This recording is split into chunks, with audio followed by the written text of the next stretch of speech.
Non, je crois il y en a comme il y en avait avant, sauf qu'on a moins stigmatisé les entreprises depuis quelques semaines.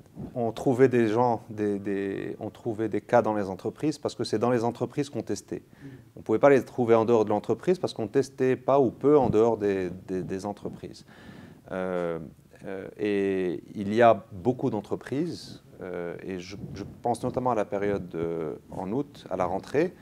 Il y a des gens qui ont été contaminés ailleurs, qui sont arrivés dans l'entreprise, et forcément, on les a trouvés dans l'entreprise. Certaines entreprises, mais ce n'est pas beaucoup, sont devenues n'ont pas respecté suffisamment les mesures sanitaires. Et donc, en ayant une personne qui est rentrée chez eux contaminée, d'autres ont été contaminés, mais ça reste des cas, ça reste un épiphénomène. Mais il y a aussi beaucoup de personnes qui ont été contaminées en dehors de l'entreprise, sauf qu'on les trouvait dedans. Et donc, on a communiqué autour de ça, mais je crois qu'il faut qu'on tempère cette position. Il y a des cas dans les foyers, il y a des cas dans les entreprises, des cas dans les foyers familiaux, il y a des cas dans les foyers amicaux. Et malheureusement, on est avec cette situation, il faut qu'on vive avec.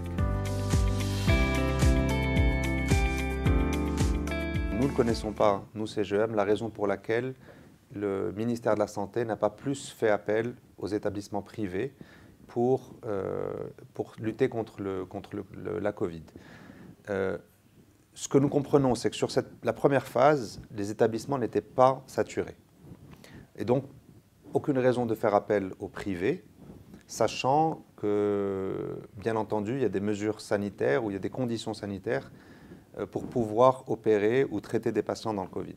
Donc tant que les systèmes de soins publics n'étaient pas saturés, à la limite, si l'État préférait opérer avec les établissements publics, pourquoi pas?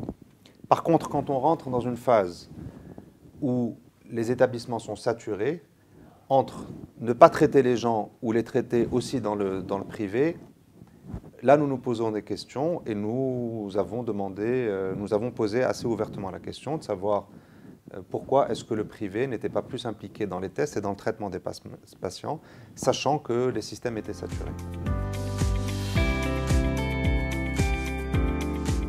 Laïkoun Floun, c'est un secteur qui est en difficulté comme beaucoup d'autres parce qu'ils ont été aussi arrêtés par une décision administrative pour des raisons que nous cautionnons, des raisons sanitaires, mais n'empêche qu'ils ont été arrêtés par une décision administrative.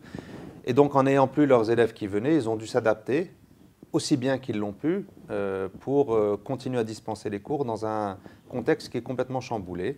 Et ça suppose que les élèves restent chez eux, qu'ils aient une connexion, qu'ils aient du matériel informatique pour se connecter, que les enseignants changent leur façon d'opérer pour traiter les élèves, pour dispenser leurs cours différemment.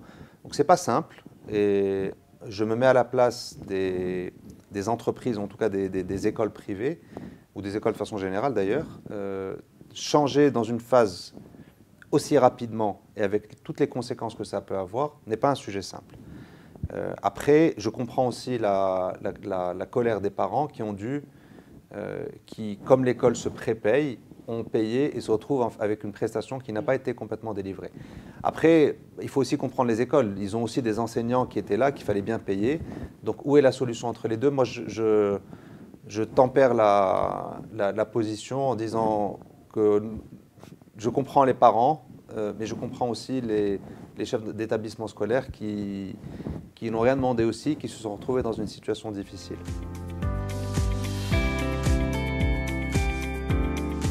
Je dois dire qu'avec le président Chakib Lalej, nous avons été vite mis dans le bain, puisqu'entre l'élection et le début de la crise, il s'est passé 1 mois et demi, je crois. Mais nous sentons que d'abord que nous avons été, je l'espère en tout cas, utiles sur cette phase-là.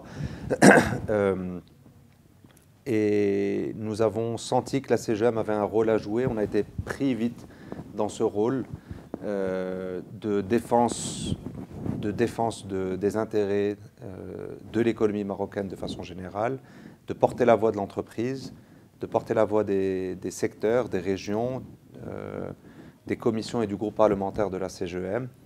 Et je dois dire que On s'est senti une vraie responsabilité, une vraie écoute des pouvoirs publics et j'espère que tout cela va durer le temps qu'on sorte tous de cette crise et je l'espère grandi.